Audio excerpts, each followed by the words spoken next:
Biology का next part लेकर आए हैं। इसमें सबसे पहले हम इससे पहले रक्त के बारे में कुछ नॉलेज ले चुके थे। अब आगे रक्त से संबंधित जो भी पॉइंट है वो आगे कंप्लीट करने की कोशिश करेंगे। रक्त में सबसे पहले हम आरबीसी को पढ़ने की कोशिश करेंगे, क्या होती है आरबीसी, उसके बारे में आगे नॉलेज लेने की कोशिश करेंगे।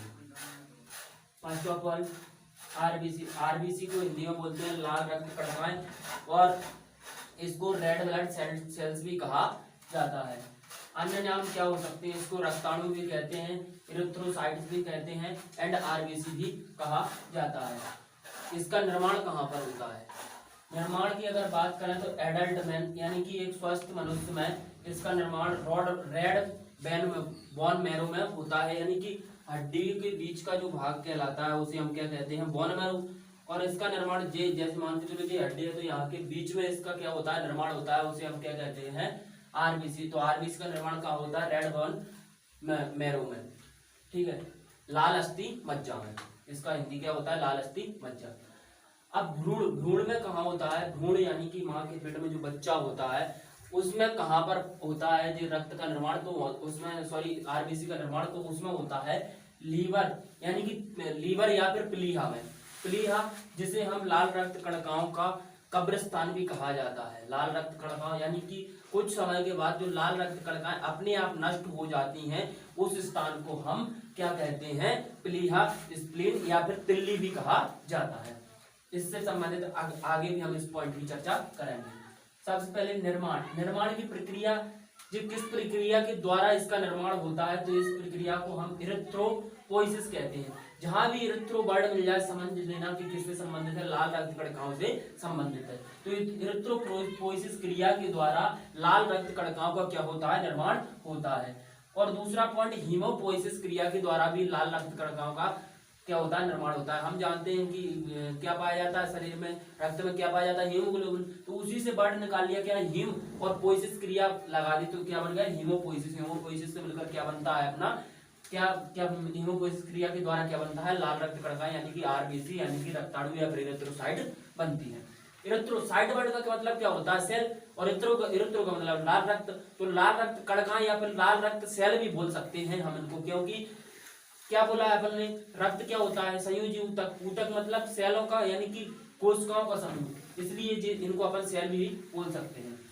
इसका रंग कैसा होता है, लाल होता है। वो किसके कारण होता है, अपन जानते हैं हीमोग्लोबिन के कारण होता है। तो इसमें भी हीमोग्लोबिन पाया जाता है। जब रक्त में हीमोग्लोबिन पाया जाएगा तो इसमें भी हीमोग्लोबिन पाया जाता है। आरबीसी की संख्या लगभग 50 से 55 लाख घन mm होती है मेल में कितनी पाई जाती है, 50 से 55 लाख घन mm, जबकि फीमेल में 45 से 50 लाख घन mm के बराबर होती है, ठीक है। तो आरबीसी की संख्या कितनी हो गई, मेल में कितनी, 50 से 55 लाख घन mm, और फीमेल में कितनी, 45 से 50 लाख घन mm।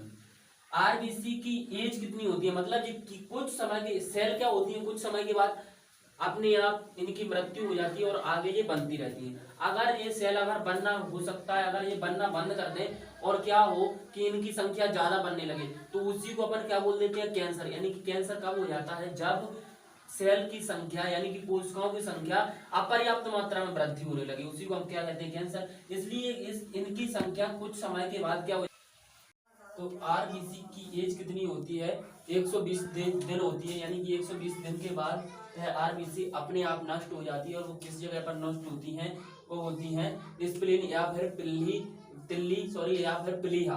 तो उस जगह पर आरबीसी क्या हो जाती है, नष्ट हो जाती है। अब इनका शेप कैसा होता है, मतलब अगर अपन आरबीसी को देखें अगर सूक्ष्मदर्शी के माध्यम से, तो इनका आकार किस प्रकार का होता है, तो आकार इसका होता है डंबल आकार। डंबल जानते हैं बेटा, डंबल मतलब ऐसा, इस प्रकार का आकार किसका होता है, आरबीसी का।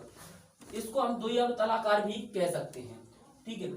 आरबीसी का कब्रिस्तान प्लीहा, स्प्लीन या फिर तिल्ली को कहा जाता है, जो इस पॉइंट के बारे में मैं पहले ही डिस्कस कर चुका हूं। अगला पॉइंट, आरबीसी में केंद्रक नहीं पाया जाता। अगर अपन मेनली अगर देखें तो आरबीसी क्या एक सेल है, और सेल के बीच में यानी कि कोशिका है, कोशिका के अंदर केंद्रक का होना बहुत कंपलसरी होता है। बट लेकिन आरबीसी एकमात्र सेल जिसके अंतर्गत अपन क्या नहीं देख सकते, केंद्रक नहीं देख सकते। किंतु किंतु ऊंट, लामा, जिराफ एंड मेंढक की जो प्रजाति होती है इसमें क्या पाया जाता है, इनकी आरबीसी में क्या पाया जाता है, केंद्रक पाया जाता है। तो ये क्या है, इसके कुछ अपवाद हैं। स्तनधारियों में सबसे बड़ी कोशिका एलिफेंट की होती है, यानी कि मैं सबसे बड़ी आरबीसी की बात करूं तो स्तनधारियों में सबसे बड़ी किसकी होती है, एलिफेंट की होती है। किंतु सबसे छोटी आरबीसी कस्तूरी हिरण की होती है। सबसे बड़ी किसकी, एलिफेंट की, और सबसे छोटी किसकी, कस्तूरी हिरण की। अब अगर पूरे ऑल इंडिया यानी कि जितनी भी जीव जंतु है उनमें से अगर तुलना की जाए तो सबसे बड़ी कोशिका किसकी होती है, आरबीसी किसकी होती है, एम्फ्यून उभयचर नामक कुछ जीव होते हैं उनकी सबसे बड़ी लाल रक्त कणिका उनकी क्या होती है, सबसे बड़ी होती है सभी जीव जंतुओं में। अब क्या होता है, जब भी हम पहाड़ी क्षेत्रों पर जाते हैं तो क्या होता है, आरबीसी की संख्या अपने आप बढ़ने लगती है। क्या होती है, बढ़ने लगती है। तो पहाड़ी क्षेत्रों में जाने पर आरबीसी की संख्या क्या होती है, अपने आप बढ़ने लगती है। सोते समय, अब जब भी अपन सोते हैं तो आरबीसी की संख्या क्या हो जाती है, घट जाती है। वो कितनी परसेंट, 5% आरबीसी की संख्या अपने आप घट जाती है। और जैसे ही हम जागते हैं तो ये पुनः जनरेट होने लगती है, मतलब पुनः बढ़ने लगती है। अब क्या होता है, जब भी आरबीसी के अपने शरीर में कमी हो जाए तो क्या क्या हो सकता है, आरबीसी की कमी हो जाए, हीमोग्लोबिन की कमी हो जाए, या फिर एपी मतलब लोहा की कमी हो जाए तो अपन को एनीमिया रोग हो जाता है। एनीमिया भाई जिसे खून की कमी भी कहते हैं, रक्त अल्पता भी कहते हैं। अल्पता का मतलब रक्त की अल्पता, रक्त अल्पता। जब भी रक्त की कमी हो जाती है उसे हम एनीमिया भी बोल देते हैं, खून की कमी भी। और इसी को आरबीसी की कमी, एचबी यानी कि हीमोग्लोबिन की कमी, या फिर एपी यानी कि लोहा की कमी, यानी कि जो अपने शरीर में लोहा पाया जाता है यानी कि रक्त में, तो उसकी भी कमी से भी क्या हो सकता है, एनीमिया रोग हो सकता है। अब क्या होता है, कभी कभी शरीर में क्या होती है, आरबीसी की संख्या बढ़ने लगती है और वह हद से ज्यादा, मतलब जितनी शरीर को जरूरत नहीं रहती उससे ज्यादा भी बढ़ जाती है। तो ज्यादा बढ़ने को अपन कहते हैं पॉलीसाइथोमिया, और इसी को दूसरे लैंग्वेज में बोल सकते हैं पॉलिसीहोमिया।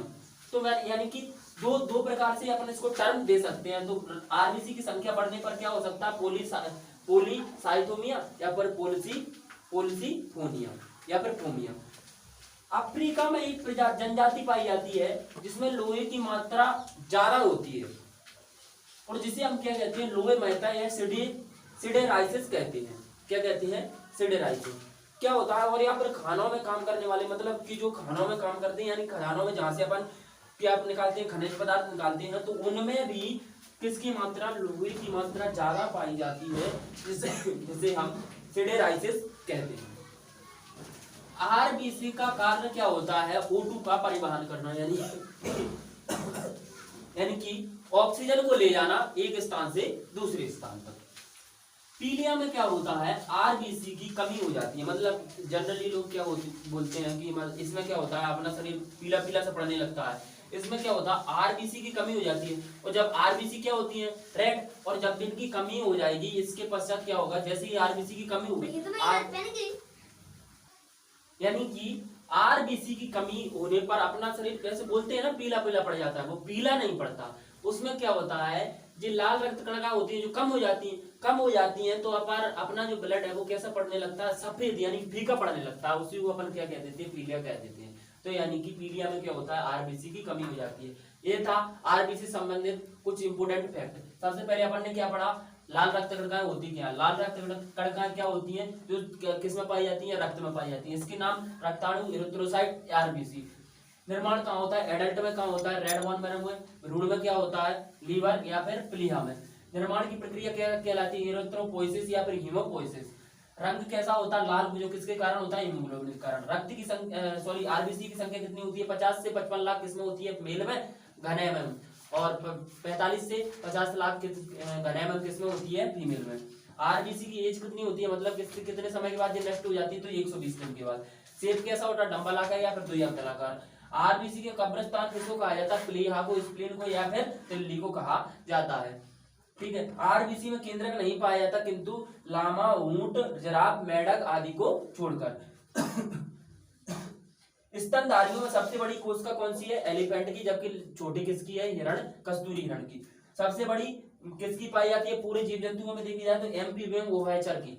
ठीक है, पहाड़ी क्षेत्रों में जाने पर क्या होता है, आरबीसी की संख्या बढ़ जाती है किंतु सोते समय क्या हो जाती है, घट जाती है। कितने परसेंट, 5%।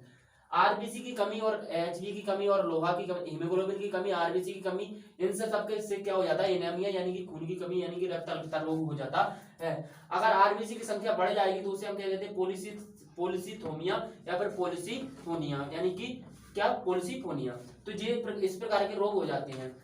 अफ्रीका में एक जनजाति पाई जाती है जिसमें क्या होता है, लोहे की मात्रा अधिक होती है, जिसे हम कहते हैं, क्या कहते हैं, लोहे मैता या सिडेराइसिस कहते हैं। और खानों में काम करने वाले लोगों में भी यही प्रकार की क्या हो जाता है, रोग हो जाता है इसी प्रकार का। आरबीसी का कारण क्या होता है, O2 का परिवहन करना होता है। पीलिया में क्या हो जाता है, आरबीसी की कमी हो जाती है। ठीक है, तो आशा करते हैं ये वीडियो आपको अच्छी लगी होगी। आगे मिलते हैं। इससे के बाद में हम WBC से संबंधित यानी कि व्हाइट ब्लड सेल वो बढ़ेंगे। इससे पिछले पार्ट में रक्त के बारे में पूरी नॉलेज ले चुके थे। अब हमने लाल रक्त कणिकाएं खत्म कर दी, अब क्या करेंगे आगे, श्वेत रक्त कणिकाएं। Thanks for watching this video. मिलते हैं अगली वीडियो में, तब तक के लिए हमारे चैनल को सब्सक्राइब करें, लाइक करें एंड कमेंट करें, और वीडियो अच्छी लगे तो एक दूसरे को शेयर भी करें। Thanks for watching.